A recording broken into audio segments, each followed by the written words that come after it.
Halo guys, saya akan memberikan tutorial cara menghapus spam dalam YouTube kita supaya nggak terganggu untuk monetisasi. Seperti ini guys. Saya pertama buka Google Chrome, terus ke YouTube. Tunggu dulu loading. Oke. Setelah itu buka Creator Studio pada channel. Oke. Terus cari komunitas. Buka. Terus cari yang namanya spam.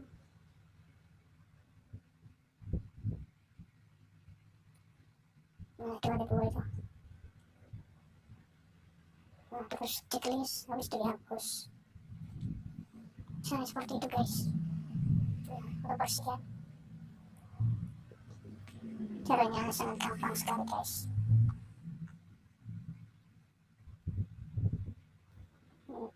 Terus kembali lagi ke channel kita. Jadi seperti itu cara menghapusnya guys. Terima kasih guys, semoga coba ini bermanfaat untuk kita semua.